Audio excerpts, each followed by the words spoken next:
Musical Monday.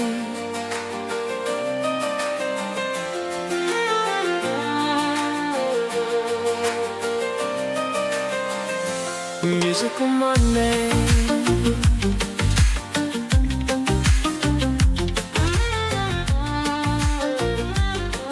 हाय, मैं हूं आपका दोस्त Amitabh. Welcome to musical Monday. इत्तेफाक देखिए, अभी पिछले ही एपिसोड में मैंने आपसे सिर्फ बॉलीवुड सॉन्ग्स को ना लेते हुए दूसरे अलग अलग जॉनर्स की बात कहकर आप दोस्तों से इस पर सुझाव मांगा था। और इस एपिसोड में मैं आपके लिए लेकर आ रहा हूं एक ऐसा गाना जो मेरे हिसाब से होलिस्टिकली और फुल फ्लेजेडली एक जबरदस्त फ्यूजन सॉन्ग है। और इसमें आपको बॉलीवुड के साथ साथ मिलेगा हिंदुस्तानी क्लासिकल, भजन, गजल, कव्वाली, फोक म्यूजिक और बोनस में नेशनल और इंटरनेशनल डिस्को भी। ये है ग्रैंड माइलस्टोन एपिसोड जिसमें आपको बड़ा मजा आने वाला है, क्योंकि मैं आपको इस एक सॉन्ग में हर विधा सुनाऊंगा भी और बताऊंगा भी। और इसके साथ साथ एपिसोड के अंत में मेरा एक बड़ा जबरदस्त ऑब्जर्वेशन। चलिए शुरू करते हैं। तो किस्सा यह है कि मैं अपने पेरेंट्स के साथ बैठकर उनके डिमांड पर एक कौन बनेगा करोड़पति का एपिसोड देख रहा था, जिसमें आमिर खान अमिताभ बच्चन से I can talk English, I can walk English के डायलॉग के बारे में कुछ बात कर रहे थे। तो इस सीन को अपने पेरेंट्स के साथ पूरा देखने के लिए मैंने इसे YouTube पर खोला। तो हुआ ये कि जब ये सीन खत्म हुआ तो एक रिलेटेड वीडियो अपने आप खुल गया जिसमें ये सॉन्ग था, पग घुंघरू बांध मीरा नाची थी।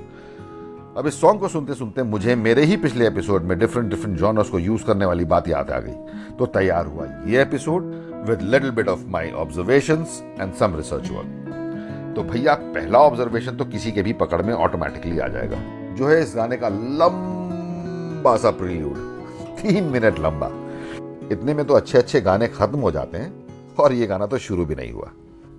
और इस प्रील्यूड को सुनते सुनते मेरे दिमाग में एक और लंबा सा प्रील्यूड आया जो उसी दौर का था। तो सोचा चेक करूं कि कौन से वाला किससे इंस्पायर्ड है। ये तो पता नहीं चला, पर एक बात सामने आई कि दोनों प्रकाश मेहरा साहब की फिल्म्स थी। तो मेरे हिसाब से ये दोनों उन्हीं के दिमाग की उपज रही होंगी।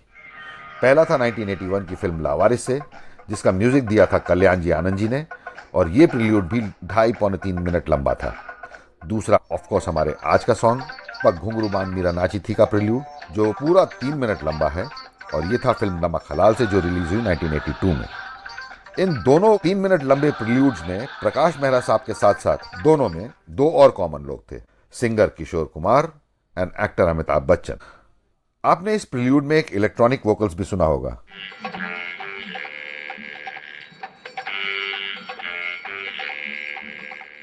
ये हमारे बप्पी दा ने इंडस्ट्री में पहली बार इस्तेमाल किया था।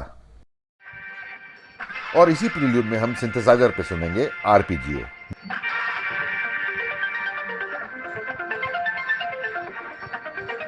जिसके बप्पी दा मास्टर थे, जिसे हम आज के दौर में यूजुअली हाउस, टेक्नो और ईडीएम जॉनर्स में सुनते हैं। चलिए, तो प्रील्यूड खत्म हुआ तो शुरू हुआ गाना। पर ये क्या, कोई गाना गला साफ करने की साउंड से भी शुरू होता है भला? ये थे हमारे इम्प्रॉम्प्टू किशोर दा, जिनकी लास्ट मिनट इम्प्रोवाइजेशंस के कई सारे किस्से हैं, जिसमें से 2-3 तो शायद मैं ही आपको अपने पिछले 2-3 एपिसोड्स में सुना। अब बात कुछ रिसर्च वर्क पे। प्रकाश मेहरा साहब एक इंग्लिश मूवी के सीन से इंस्पायर होकर उसी सीन को इंडियनाइज तरीके से इस्तेमाल करना चाहते थे। ये मूवी थी द पार्टी, जिसमें पीटर सेलर्स प्ले कर रहे थे एक इंडियन जो कि एक बड़ी सी लैविश पार्टी में इन्वाइटेड थे, और अपने जूते पर लगी गंदगी को मिटाने के लिए एक फ्लोइंग वाटर में अपने जूते को साफ करने की मंशा से उसे पानी में डुबोते हैं और उनका जूता पानी में बह जाता है। यह सिचुएशन थी बड़ी कॉमिकल, तो इसके लिए उन्होंने गीतकार अनजान को तलब किया और उन्हें सिचुएशन समझाई। हालांकि मैंने कई जगह पर इस सॉन्ग के सॉन्ग राइटर के नाम के आगे अनजान साहब के साथ प्रकाश मेहरा जी का भी नाम देखा है। तो गाना लिख दिया गया। फिर दोनों पहुंचे फिल्म के म्यूजिक डायरेक्टर बप्पी लहरी के घर, और शायद रास्ते में ही उन्होंने डिसाइड किया कि इसकी इनिशियल धुन बप्पी दा की मदर से बनवाएंगे। तो जब ये दोनों पहुंचे बप्पी दा के घर, बप्पी दा ने दरवाजा खोला तो प्रकाश जी ने बप्पी दा को बोला कि अपनी माता जी को बुलवाइए। Bappi da was shocked, but he called his mother. दरअसल बप्पी दा की मदर एक ट्रेन क्लासिकल सिंगर थी, और Bappi da was famous for his disco style of music. Actually Prakash Mehra ji को इस सीन के हिसाब से एक रूरल और अर्बन मिक्स दिखाना था, तो इसके लिए ही वांटेड सम फ्यूजन, जिसमें डिस्को के साथ साथ वो क्लासिकल टच भी चाहते थे। तो यहां आपको बताता चलूं कि इस सॉन्ग की इनिशियल लाइंस की ट्यून बप्पी दा की माता जी की ही बनाई हुई है। And if you also remember the long Sargam used in this song, that was also her brain child. तो अब इस लंबी टेढ़ी मेढ़ी और कॉम्प्लेक्स सरगम की कहानी। जब ये गाना अनजान साहब ने सुनाया किशोर कुमार को तो वो बोले, ये मैं नहीं गा पाऊंगा, और अगर किसी तरीके से गा भी दिया तो ये गाने के साथ न्याय नहीं होगा। बेहतर होगा कि आप ये गाना किसी शास्त्रीय संगीत गायक से गवाएं। अब ये बात अनजान साहब से पहुंची प्रकाश मेहरा जी के पास और उनसे बप्पी लहरी के पास। धुन बनने के बाद 5 दिन थे प्रैक्टिस और रिकॉर्डिंग के लिए, और छठे दिन होनी थी इस गाने की शूटिंग। और आप लोगों को तो पता ही है कि बड़े बड़े कलाकारों के शेड्यूल्स कितने टाइट होते थे। 3-3 शिफ्ट्स के शेड्यूल्स और डेट 6-8 महीने पहले ही बुक हो जाया करती थी। ऑल्सो किशोर कुमार साहब अमिताभ बच्चन की प्लेबैक वॉइस बन चुके थे उस समय तक, तो उस पर भी कॉम्प्रोमाइज नहीं किया जा सकता था। डिसाइड हुआ कि सरगम का जो टफ पार्ट है वो शास्त्रीय गायक सत्यनारायण मिश्रा जी गाएंगे। Kishore Kumar also agreed for this.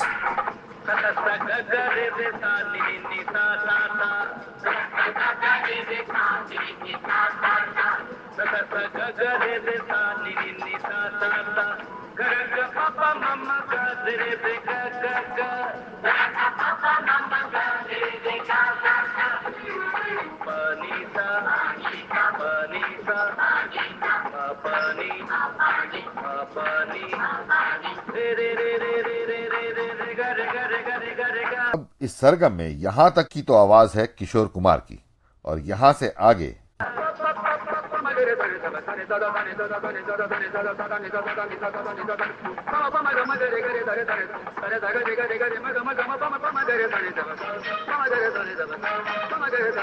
ये आवाज है सत्यनारायण मिश्रा जी की। क्या आपको इसके बारे में पता था? आपने इन दोनों अलग अलग आवाजों को पहले सहज तरीके से पकड़ा था कभी? सच बताओ तो मैंने भी इन दोनों डिफरेंट वॉइसेस को आज से पहले नोटिस नहीं किया था। पर यह बात बिल्कुल सच है, क्योंकि बताते हैं कि जब बप्पी दा जिंदा थे तो उन्होंने इंडियन आइडल के सेट पे ये स्टोरी सुनाई थी। और एक बड़ा मजेदार किस्सा इस सॉन्ग के बारे में। जैसे मैंने आपको बताया था कि 4 दिन की रिहर्सल्स के बाद 5वें दिन सॉन्ग रिकॉर्ड हुआ और छठे दिन थी इसकी शूटिंग। तो हुआ ये कि रिकॉर्डिंग खत्म होते होते रात के 11 साढ़े 11 बज गए थे। फिर होना था फाइनल एडिट और रेंडरिंग, जिसमें 2-3 घंटे का समय तो लगता ही है। जिस वक्त रिकॉर्डिंग खत्म हुई उस वक्त प्रकाश मेहरा जी ने अपने असिस्टेंट को इंस्ट्रक्ट किया कि तुम गाना पूरा रेडी करवाकर अपने साथ ले जाना और नेक्स्ट डे शूटिंग के समय अपने साथ ही लेकर आना। फिर पूरे दिन काम के बाद लेट नाइट सब अपने अपने घरों को चले गए। किशोर कुमार की नींद रात 2-2:30 बजे एक गाने की आवाज से खुली। पहले उन्हें लगा शायद सपना हुआ, पर जब वो अपने पूरे होशो आवाज में आए, पानी पिया, तब भी उन्हें ये गाना रात के सन्नाटे में सुनाई दिया। अब किशोर कुमार हो गए परेशान। उन्हें लगा अभी अभी तो मैंने इस गाने की रिकॉर्डिंग खत्म करी है और अभी तो ये गाने की शूटिंग भी नहीं हुई, तो ये गाना कौन बजा रहा है? ये दौर वो था जब पायरेसी अपनी चरम सीमा पे थी। उनके दिमाग में पहला ख्याल आया कि किसी ने इस गाने को चोरी कर लिया है। उन्होंने तुरंत बप्पी दा को फोन लगाया और बोला, भांजे, हमारा गाना किसी ने चुरा लिया है, मैंने अभी अभी सुना। बप्पी दा ने घड़ी देखी, वो भी परेशान हो गए। उन्होंने तुरंत प्रकाश मेहरा साहब को फोन खड़का दिया and he also got shock, ये क्या हो गया। फिर उन्होंने अपने असिस्टेंट को फोन लगाया और सारी बात बताई। तो उसने बताया, सर जैसे आपने बोला था मैंने गाना पूरा फिनिश करवा लिया था और घर आकर उसे अपने सिस्टम पर प्ले कर रहा था। शायद वो ही किशोर दा ने सुन लिया होगा, क्योंकि मेरी खोली उनके बाजू वाली है। चोरी वोरी नहीं हुआ है सर। यूजुअली किशोर दा सबके साथ कुछ ना कुछ प्रैंक किया करते थे, पर इस बार उनके साथ ही रियल में प्रैंक हो गया। और अब बैक टू माय ऑब्जर्वेशन। जैसे मैंने आपको बताया कि ये सॉन्ग मुझे ग्रैंड फ्यूजन लगता है, तो अब मेरे हिसाब से आपको इसी एक गाने में डिफरेंट जॉनर सुनाता हूँ। हिंदुस्तानी क्लासिकल तो आपने उस सरगम में सुन ही लिया, अब बारी है भजन की। तो इस गाने की इनिशियल लाइंस पग घुंघरू बांध मीरा नाची थी दरअसल एक भजन ही है, जो यूजुअली मालकौंस में गाई जाने वाली एक बंदिश है, पर बप्पी दा की माता जी ने इसे राग दरबारी में कंपोज किया। तीसरी विधा सुनते हैं कव्वाली। वतन का खाया नमक तो नमक हलाल बनो, फर्ज ईमान की जिंदा यहाँ मिसाल बनो, पराया धन पराई नार पे नजर मत डालो, बुरी आदत है ये आदत अभी बदल डालो। है ना इसमें पूरा कव्वाली वाला put minus just the group ताली। द फोर्थ जॉनर इज गजल। मौसम इश्क में मचले हुए अरमान है हम, दिल को लगता है कि दो जिस्म एक जान है हम, and the fifth genre is folk. आपका तो लगता है बस यही सपना, राम राम जपना पराया माल। And जैसा मैंने आपको बताया था, the bonus Indian and international disco. तो आइए सुनते हैं.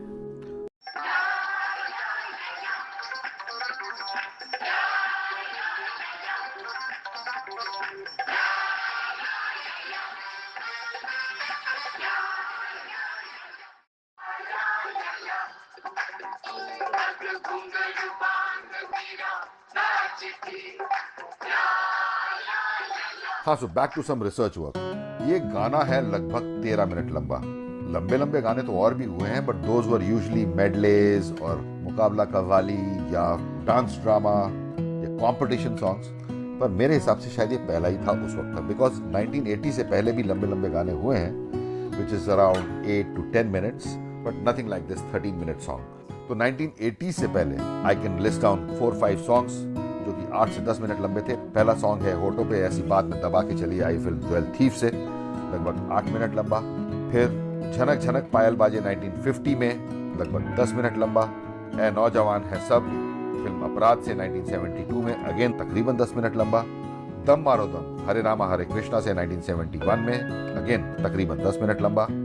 और 1978 में ये मेरा दिल प्यार का दीवाना फिल्म डॉन से.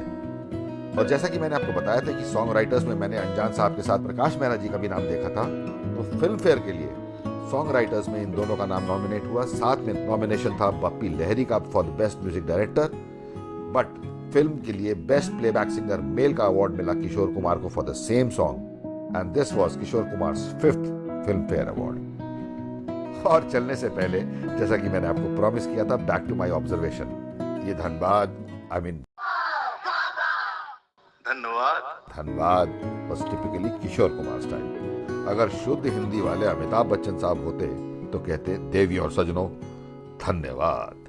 चलिए, अब उन्होंने तो नहीं बोला, पर आपका ये दोस्त अमिताभ आपको बोलता है. इस लंबे चौड़े एपिसोड में बने रहने के लिए आप सभी दोस्तों का तहे दिल से धन्यवाद. मिलता हूं अगले एपिसोड में. Have a